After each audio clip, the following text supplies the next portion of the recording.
Apocalypse of Paul, chapter 11 through 15. Again, after these things, I saw one of the spiritual ones coming unto me, and he caught me up in the spirit and carried me to the third heaven. And the angel answered and said unto me, Follow me, and I will show thee the place of the righteous where they are taken when they are dead. And thereafter will I take thee to the bottomless pit, and show thee the souls of the sinners, into what manner of place they are taken when they are dead. And I went after the angel, and he took me into heaven, and I looked unto the firmament, and saw there the powers. And there was forgetfulness, which deceiveth and draweth unto itself the hearts of men, and the spirit of slander, and the spirit of fornication, and the spirit of wrath, and the spirit of insolence. And there were the princes of wickedness. These things saw I beneath the firmament of the heaven. And again I looked and saw angels without mercy, having no pity, whose countenance was full of fury, and their teeth sticking forth out of their mouth. Their eyes shone like the morning star of the cast, and out of their hairs of their head and out of their mouth went forth sparks of fire. And I asked the angel, saying, Who are these, Lord? And the angel answered and said unto me, These are they which are appointed unto the souls of sinners in the hour of necessity, even of them that have not believed that they had the Most High for their helper, and have not trusted in him.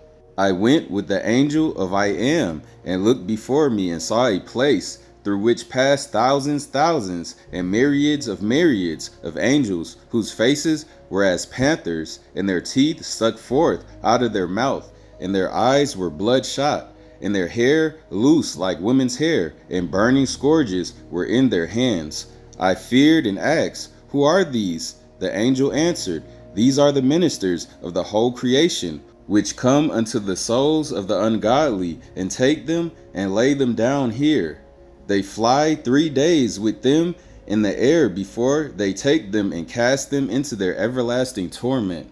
Chapter 12. Apocalypse of Paul. And I looked into the height, and beheld other angels, whose faces shone like the sun, and their loins were girt with golden girdles, holding palms in their hands, and the sign of I Am, clad in raiment, whereon was written the name of the Son of I Am, full of all gentleness and mercy. And I asked the angel and said, Who are these, Lord, that are of such great beauty and compassion? And the angel answered and said unto me, These are the angels of righteousness, that are sent to bring the souls of the righteous in the hour of necessity, even them that have believed that they had I Am for their helper. And I said unto him, Do the righteous and the sinners of necessity meet when they are dead? And the angel answered and said unto me, The way whereby all pass unto I Am is one, but the righteous having an holy helper with them are not troubled when they go to appear in the presence of I Am. All praise. Apocalypse of Paul, chapter 13. And I said unto the angel, I would see the souls of the righteous and of the sinners as they depart out of the world. And the angel answered and said unto me, Look down upon the earth. And I looked down from heaven upon the earth, and beheld the whole world, and it was as nothing in my sight. And I saw the children of men as though they were not, and failing utterly. And I marveled, and said unto the angel, Is this the greatness of men? And the angel answered and said unto me, This it is. And these are they that do not hurt from morning until evening. And I looked and saw a great cloud of fire spread over the whole world. And I said unto the angel, What is this, Lord? And he said unto me, This is the unrighteousness that is mingled by the princes of sinners. Apocalypse of Paul, chapter 14. And I, when I heard that, sighed and wept, and said unto the angel, I would wait for the souls of the righteous and of the sinners, and see in what fashion they depart out of the body. And the angel answered and said unto me, Look again upon the earth. And I looked and saw the whole world, and men were as naught, and failing utterly. And I looked and saw a certain man about to die. And the angel said unto me, He whom this seest is righteous. And again I looked and saw all the works that he had done for the name of I Am, and all his desires which he remembered and which he remembered not, All of them stood before his face in the hour of necessity, and I saw that the righteous man had grown in righteousness and found rest and confidence. And before he departed out of the world, there stood by him holy angels and also evil ones, and I saw them all, but the evil ones found no abide in him. But the holy ones had power over his soul and ruled it until it went out of the body.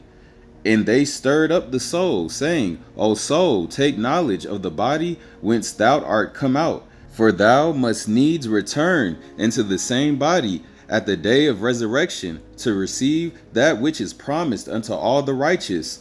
They received therefore the soul out of the body, and straightway kissed it, as one daily known of them, saying unto it, Be of good courage, for thou hast done the will of I am, while thou abidest on the earth. And there came to meet it the angel that watched it day by day, and he said unto it, Be of good courage, O soul, for I rejoice in thee, because thou hast done the will of I am on the earth. For I told unto I am all thy works, how they stood. Likewise also the Spirit came forth to meet it, and said, O soul, fear not, neither be troubled, until thou come unto a place which thou never knewest. But I will be thine helper, for I have found in thee a place of refreshment in the time when I dwelt in thee, when I was on the earth. And the Spirit thereof strengthened it, and the angel thereof took it up and carried it unto the heaven. And the angel said, Whither runnest thou, O soul, and presumest to enter heaven? Stay and let us see if there be aught of ours in thee. And lo, we have found nothing in thee. I behold also the help of I am in thy angel, and the Spirit rejoiceth with thee, because thou didst the will of I am upon earth. There is a conflict between the good and evil angels. The spirit of errors first laments. Then the spirit of the tempter and of fornication meet it, and it escapes, and they lament. And the principalities and evil spirits come to meet it, and find nothing, and gnash their teeth. Ye tempted this soul, and it would not listen to you. And the voice of many angels is heard rejoicing over the soul. Probably this is the original matter, and they brought it until it did worship in the presence of I am. And when they had ceased, forthwith Michael and all the hosts of angels fell and worshipped the footstool of his feet and his gates, and said together unto the soul, This is I am of all, which made thee in his image and likeness. And the angel returned and declared, saying, I am, remember his works, for this is the soul whereof I did report the works unto thee, Lord, doing according to thy judgment. And likewise the Spirit said, I am the spirit of quickening that breatheth upon it, for I had refreshment in it in the time when I dwelt therein, doing according to thy judgment. And the voice of I am came, saying, Like as this soul have not grieved me, neither will I grieve it. For like as it hath had mercy, I will also have mercy. Let it be delivered, therefore, unto Michael, the angel of the covenant, and let him lead it unto the paradise of rejoicing, that it become fellow heir with all the saints. All praise. And thereafter I heard the voices of thousands of angels, and archangels, and the cherubim, and the 24 elders uttering hymns, and glorifying I am, and crying, Righteous art thou, I am, and just are thy judgments, and there is no respect of persons with thee, but thou rewardest every man according to thy judgment. And the angel answered and said unto me, Hast thou believed and known that whatsoever every one of you have done, he beholdeth it at the hour of his necessity? And I said, Yea, Lord. Apocalypse of Paul, chapter 15. And he said unto me, Look down again upon the earth, and wait for the soul of a wicked man going forth of the body, a one that hath provoked I am day and night, saying, I know not else in this world. I will eat and drink and enjoy the things that are of the world. For who is he that hath gone down into hell and came up and told us that there is a judgment? And again I looked and saw all the despising of the sinner, and all that he did, and they stood together before him in the hour of necessity.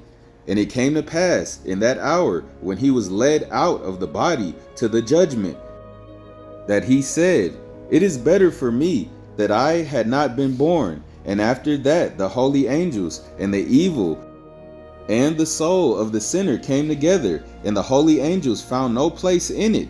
But the evil angels threatened, had power over it, and when they brought it forth out of the body, the angels admonished it thrice, saying, O wretched soul, look upon thy flesh whence thou art come out, for thou must needs return into thy flesh at the day of resurrection to receive the due reward for thy sins and for thy wickedness. All praise to the power of the Son of Man, Abraham, Isaac, and Jacob. Father, I am that I am, and for him sending his only begotten Son to come and save the lost sheep of the house of Israel in our desperate time of need, which is right now.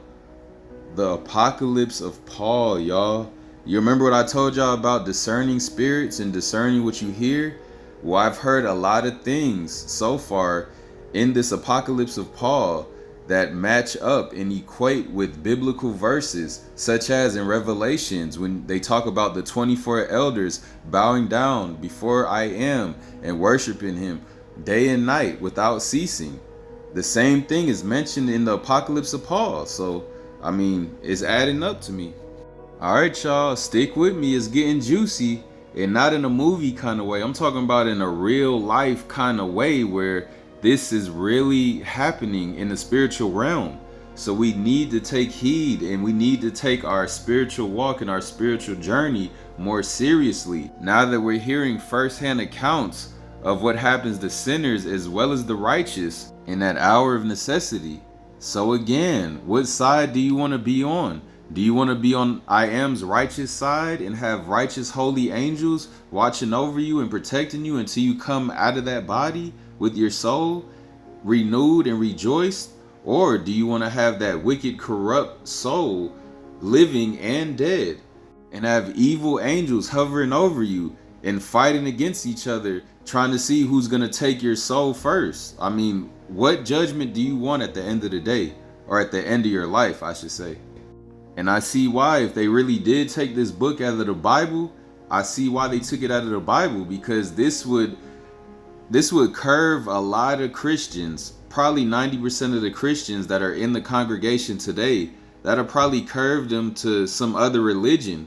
You know what I'm saying? Because nobody wants to hear this at the end of the day, because they know in the back of their mind their sins that they're either doing or that they have done that they haven't repented for. You know what I'm saying? So with all that being said, all praise to the power of the Son of Man, Abraham, Isaac, and Jacob. Father, I am that I am. Tomorrow I'm going to try to bust out chapters 16 through 19, maybe more, maybe less. We'll see. All praise. Shalom.